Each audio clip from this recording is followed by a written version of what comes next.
Bienvenue dans la saison 2 du podcast Dans la turne d'à côté. Grandir, ce n'est pas seulement une question de temps qui passe. Après une première saison passée à explorer les débuts de la vie étudiante, nous reprenons la route aux côtés de jeunes qui avancent, qui doutent et qui expérimentent. Cette fois, ce sont les engagements et les passions, mais aussi les remises en question qui prennent le devant de la scène. Toujours à l'INSA Lyon, nous retrouvons des témoins qui ont bien voulu prêter leur voix pour raconter leur exploration, pour éclairer peut-être la vôtre ou celle de votre voisin, dans la turne d'à côté. Dans cet épisode, nous ouvrons les portes d'un cheminement intime, celui de l'identité de genre. Notre invité du jour, Val, témoigne des étapes qui lui ont permis de se définir au plus près de ses ressentis. Un sujet tabou, qui pourtant, une fois inscrit sur un papier d'identité, peut autant blesser que révéler. Yel, car le pronom prend ici tout son sens, raconte comment trouver des modèles a été important, comment le regard des autres peut parfois peser, et comment l'étiquette que l'on choisit de se coller peut parfois aider ou au contraire enfermer.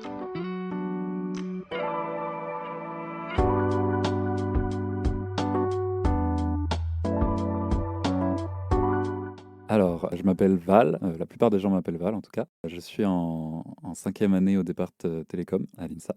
Je suis bientôt diplômé et ça fait un petit peu bizarre, mais bon, ça va arriver. Et après, il faudra faire quelque chose de sa vie. Pourquoi l'identité de genre, ça me parle? C'est surtout parce que je suis concerné par le sujet, je pense. C'est un sujet qui me concerne, c'est un sujet sur lequel j'ai beaucoup réfléchi au cours de ma vie et sur lequel je me suis beaucoup questionné. Et puis, j'ai surtout eu ces discussions avec moi-même, on va dire, il y a plusieurs années. Et au fur et à mesure du temps, j'ai fini par arriver à certaines conclusions plus ou moins stables et à arrêter d'y réfléchir en quelque sorte. Je suis un petit peu passé à autre chose dans mes réflexions parce que j'étais satisfait de ce à quoi j'étais arrivé et comment je me sentais vis-à-vis de ça.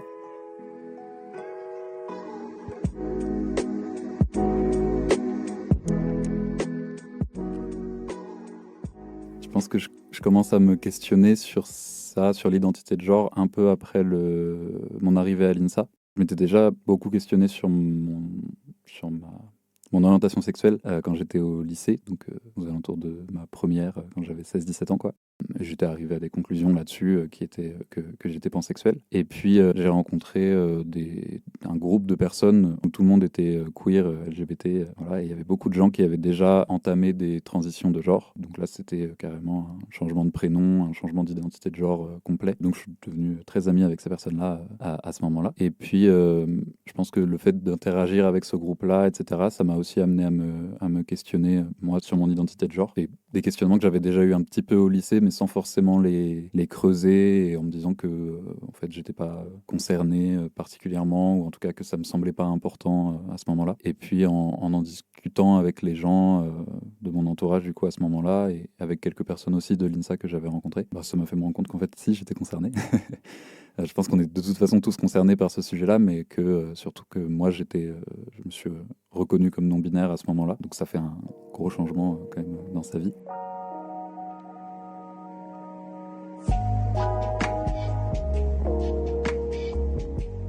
Mais je pense que le fait d'avoir un groupe de personnes autour de soi qui sont concernées ou au moins qui comprennent ce genre de problématique, ça aide vraiment à développer sa pensée vis-à-vis de ça et surtout à s'accepter. Donc ouais, c'est assez important d'avoir ce genre de représentation, soit dans son quotidien avec des personnes qui sont proches de nous, soit plus lointain. Parfois ça peut être des artistes, des personnalités auxquelles on s'identifie par rapport à l'identité de genre ou l'orientation sexuelle. Et je trouve que c'est des choses qui sont assez importantes, et d'autant plus quand c'est des personnes de son entourage, c'est encore plus fort, on a encore plus cette connexion avec elles. Ouais. Il y a eu un questionnement un peu par étapes, dans le sens où au début, je pense qu'il y a beaucoup de rejet un petit peu de ça, surtout au tout début, quand on commence à se poser ces questions-là. C'était surtout le cas, moi, sur mes questionnements sur l'orientation sexuelle, parce que c'était vraiment les premiers questionnements que j'avais de ce style-là, de me rendre compte que j'étais LGBT. Et en fait, après, ça débloque un petit peu le questionnement sur l'identité de genre, le fait d'avoir déjà passé ce cap-là de l'orientation sexuelle. Je pense que même sur l'identité de genre, oui, j'ai eu une phase un peu de rejet au début, et puis beaucoup de peur de se dire que en fait, qu'est-ce que ça va changer à ma vie? C'est quand même un gros bouleversement pour soi-même. On arrive à un moment de sa vie où on se dit, en fait, je croyais quelque chose vis-à-vis de moi et c'est complètement autre chose. Finalement, je me ressens complètement différemment. Donc, il y a beaucoup de peur vis-à-vis de ça. Et puis, beaucoup de peur aussi du rejet des autres, de se dire, comment les gens vont me voir suite à ça. Et puis ensuite, après la première étape du rejet, c'est beaucoup je dirais, une phase d'acceptation un petit peu plus longue, de se dire, en fait, c'est là, ça va pas partir, donc on fait avec, et puis d'essayer de comprendre un petit peu ses émotions, comprendre comment on se sent dans son identité de genre, et comprendre ce qu'on a envie, comment on a envie d'être.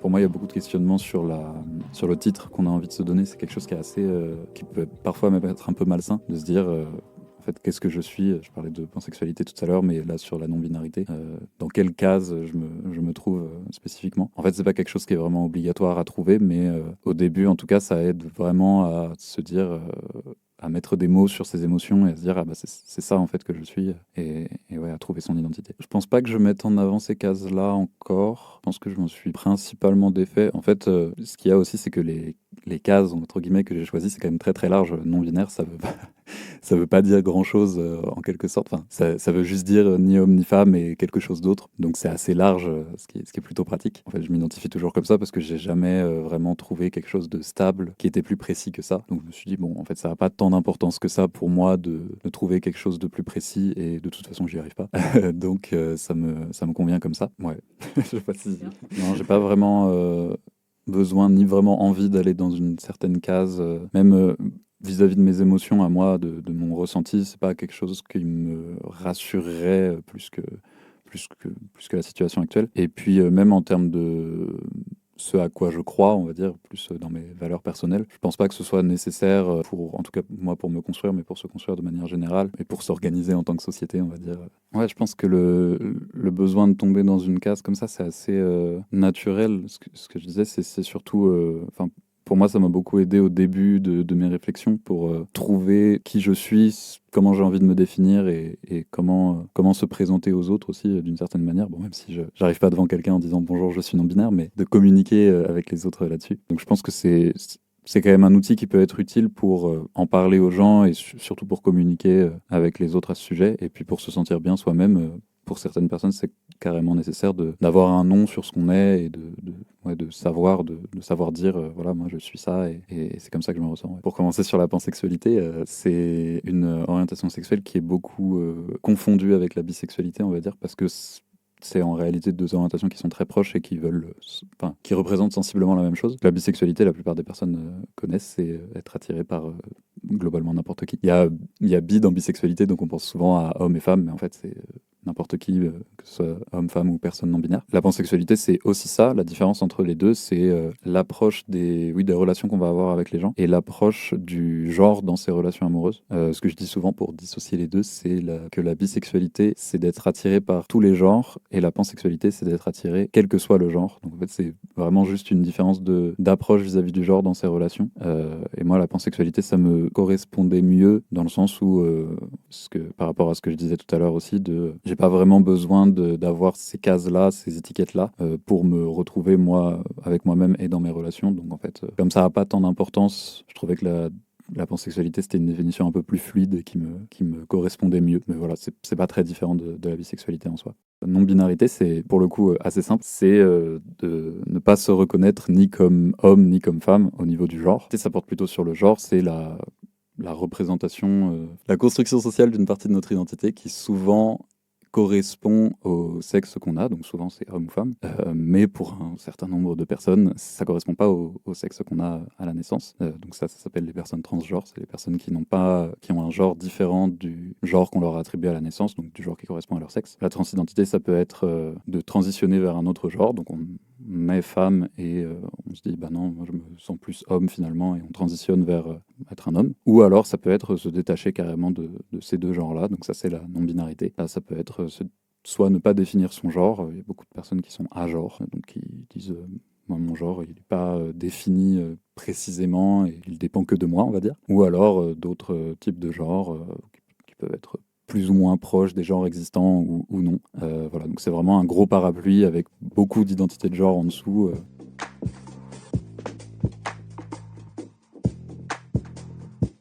Ouais, je pense que ça amène à pas mal de difficultés, toutes ces réflexions. Surtout parce que ça remet tout ce qu'on croit être vrai vis-à-vis de soi en jeu. C'est vraiment un re-questionnement de tout ce qu'on est soi-même, de toute son identité. En fait, l'identité de genre, c'est quand même une grosse partie de ce qu'on est, de la manière dont on se présente au monde. Et ouais. Et puis la grosse difficulté, c'est de s'assumer devant les autres, de réussir à... C'est des discussions qu'on a beaucoup avec soi-même, des réflexions qu'on a beaucoup seul, en fait. Et donc de réussir à se dire, bah ok, maintenant je vais assumer ça devant les autres et je vais dire, bah je suis non-binaire, voilà, c'est comme ça. Ça, c'est très très dur et ça fait très très peur, surtout.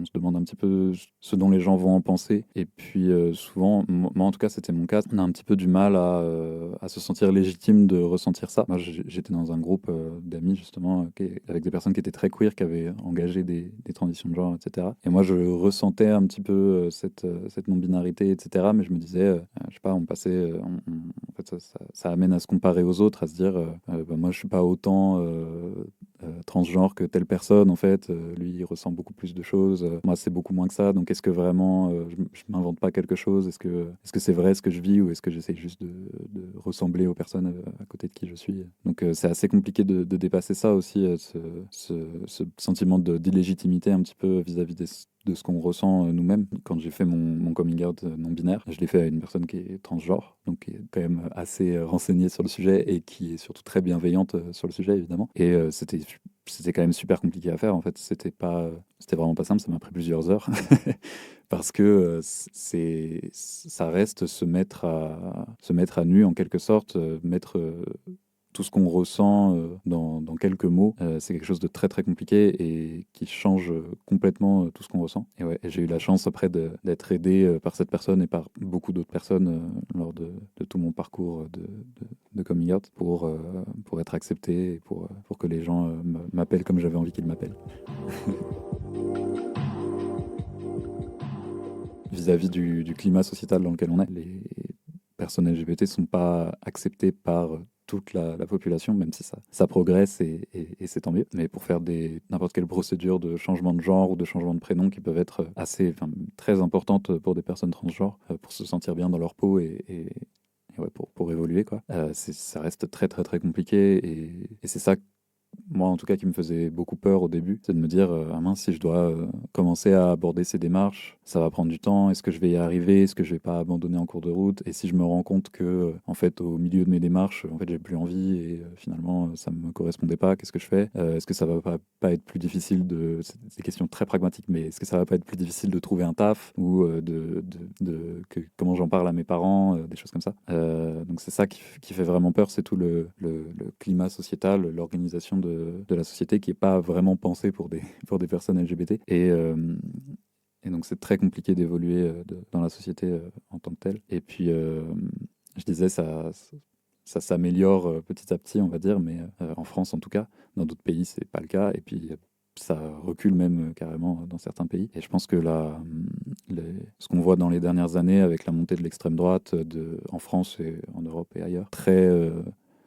hostile aux personnes LGBT, clairement, ça rassure pas les personnes LGBT et même ça mène à beaucoup d'anxiété dans les milieux queer. Donc, c'est pas dingue. Ouais, bah, c'est le fait de devoir s'exprimer, exprimer des pensées intimes comme ça et ce qu'on est intimement, non seulement auprès des autres, mais aussi de manière très formelle dans ses papiers d'identité, dans tout. C'est ça qui est vraiment très complexe, en fait. C'est de mettre formellement ce qu'on est. Je pensais aux démarches de changement de prénom. C'est quelque chose qui est très, très, très courant pour des personnes transgenres, pour s'assumer pleinement. Donc, moi, que je ressens pas le besoin de faire, en tout cas pour le moment, qui est extrêmement complexe à faire, extrêmement long, qu'il faut justifier auprès de l'administration française, ce qui est très bizarre. Tout ça pour au final aboutir à un changement sur un papier. On se dit, mais ça n'a pas vraiment de sens, mais en fait, ça engendre beaucoup de changements dans sa vie ensuite, dans la manière dont on est appelé au quotidien, dans la manière dont je parlais tout à l'heure de comment on va postuler pour un emploi ou des choses comme ça, bah, c'est directement son bon prénom, on n'a pas à réexpliquer, parce que c'est ça qui est très compliqué. Donc le fait de porter cette intimité vraiment en très très large et de dire voilà, c'est moi, je suis comme ça, et même sur des papiers officiels, etc. C'est ça qui est vraiment très compliqué. Mais ça aide ensuite à ne plus avoir à le faire. C'est juste que les démarches sont très très longues pour le faire.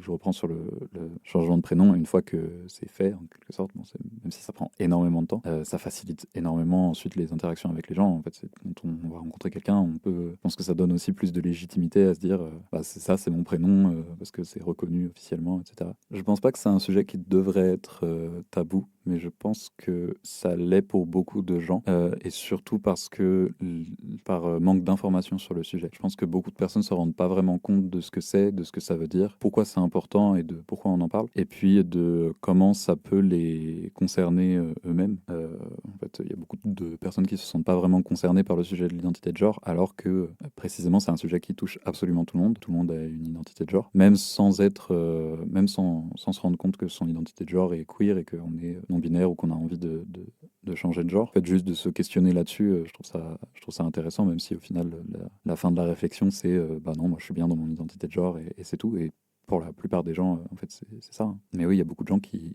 vont même pas vont même pas y réfléchir parce qu'ils ne voient pas comment ça peut les concerner et comment ça peut avoir un rapport avec leur vécu.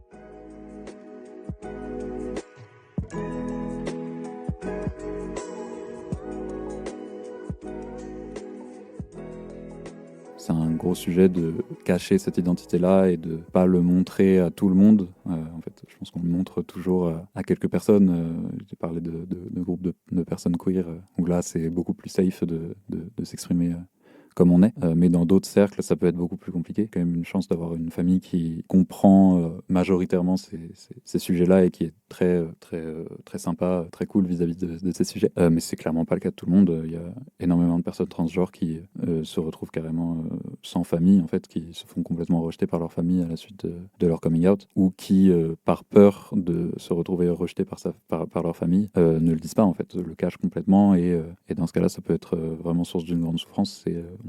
On renie une partie de ce qu'on est pour ne pas plus souffrir, mais c'est pas une solution au problème, quoi. C'est juste un pansement mal appliqué. Moi, ça m'est arrivé pas forcément dans le cadre de ma famille, mais je sais que c'est pas quelque chose dont je parle beaucoup, par exemple, au travail, que ce soit dans mes études ou au travail. Parce que je sais pas comment vont réagir les gens sur le sujet. Je connais pas assez bien les gens pour en parler directement avec eux. Je sais pas ce que ça va changer vis-à-vis de comment ils me voient, même de se dire peut-être qu'ils vont penser que je suis incompétent parce que ça ça peut paraître bête, mais en fait c'est de ça dont on parle. Et puis bon, souvent quand on parle du monde du travail, on dit souvent parce que ça n'a pas vraiment de rapport avec le travail, mais pour moi ça a un rapport avec ce qu'on est au travail. En fait, c'est une partie de son identité. Quand on se présente à des gens, c'est normal qu'on se présente comme on est, sans entrer dans les détails, pouvoir se présenter correctement aux gens comme on a envie de se présenter. Et ouais, moi, c'est quelque chose que je fais pas parce que j'en ressens pas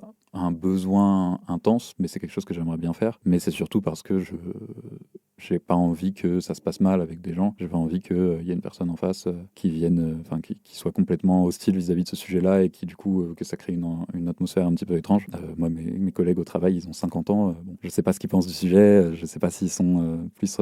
Voilà, c'est quelque chose que j'ai pas envie d'aborder pour ces raisons-là, quoi. Ouais, j'ai la chance d'avoir un entourage qui est assez cool sur le sujet. Je pense que on choisit son entourage aussi, hein, mais de pouvoir en parler assez librement avec mes proches. Moi, le groupe d'amis dans lequel je suis actuellement, principalement, c'est pas des personnes qui sont principalement queer. Il y en a certaines, mais c'est pas du tout une généralité. Mais c'est toutes des personnes qui sont très renseignées sur le sujet, qui sont très bienveillantes vis-à-vis de ces sujets-là et qui sont pas du tout stigmatisantes vis-à-vis de ça. Donc c'est beaucoup plus compliqué de parler de ça avec des personnes qui ne sont pas concernées.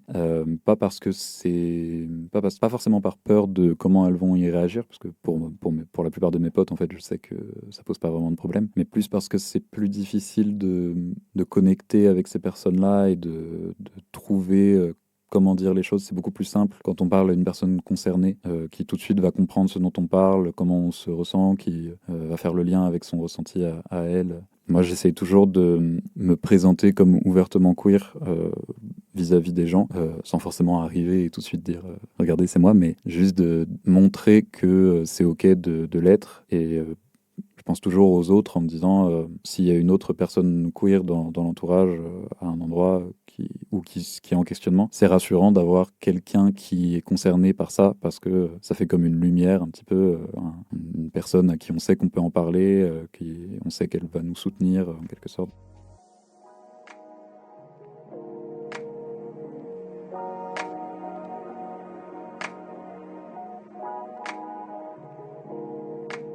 Pour moi, l'arme principale qu'on a dans ce questionnement, c'est soi-même, c'est vraiment de s'écouter soi-même et d'écouter ses émotions, de réussir à comprendre ce qu'on ressent, ou au moins d'écouter ce qu'on ressent sans forcément comprendre, mais de pas rejeter immédiatement tout ce qu'on ressent en se disant non, c'est pas moi, non, ça fait peur, ou quelque chose comme ça. Même si c'est une étape qui est très très complexe et qui peut prendre beaucoup de temps et qui peut faire très très peur. Pour moi, c'est vraiment la première marche à franchir pour pouvoir avancer sur ces réflexions-là. Se dire que de toute façon, en fait, c'est pas des réflexions qui vont partir d'un coup, c'est pas quelque chose dont on guérit. C'est ce qu'on pensait avant, mais maintenant c'est fini.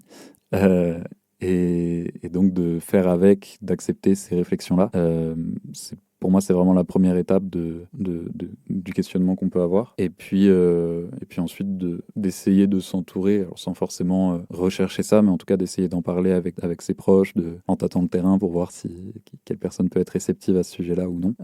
Mais ouais, d'en parler, je trouve que ça aide beaucoup, beaucoup aux réflexions, à savoir, à comprendre comment on se ressent, mais même avant de savoir, avant de savoir que la non-binarité, ça existe, je savais pas, j'en ai parlé à des gens qui m'ont fait découvrir ça, et ce que c'était vraiment, comment ils se sentaient vis-à-vis de ça. Et c'est quelque chose qui peut résonner avec ce qu'on ressent en soi, et qui peut amorcer des discussions internes en se disant ah bah tiens, telle personne elle m'a raconté ça à propos de ce qu'elle vit, mais moi je le vis un petit peu comme ça, mais en même temps un petit peu différemment. Est-ce que je serais pas aussi comme elle, ou bien différent? Donc je trouve que ça aide vraiment d'en parler avec les gens, même si c'est, comme je disais, ce qui est de plus dur, hein, vraiment d'aller en discuter, d'aller proposer son intimité aux gens en quelque sorte. Mais je trouve que c'est important. Et puis je pense qu'au début de ces réflexions, on a très peur d'essayer des choses, de vraiment amorcer un vrai changement dans sa vie de tous les jours,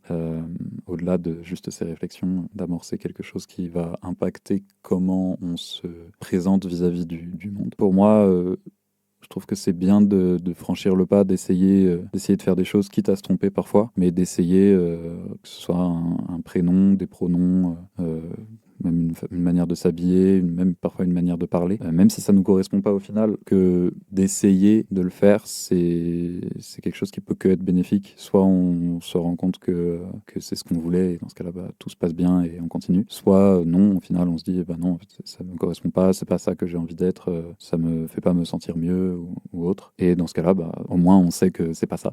Et on peut avancer vers d'autres choses, on peut se dire qu'on va essayer autre chose, ou non, qu'en fait ça ne nous correspondait pas, mais ouais, faut pas avoir peur de se tromper, surtout au début, et d'essayer des choses, parce que c'est comme ça qu'on trouve qui on est. Si vous avez apprécié ce podcast, pensez à partager cet épisode et à vous abonner. À très bientôt!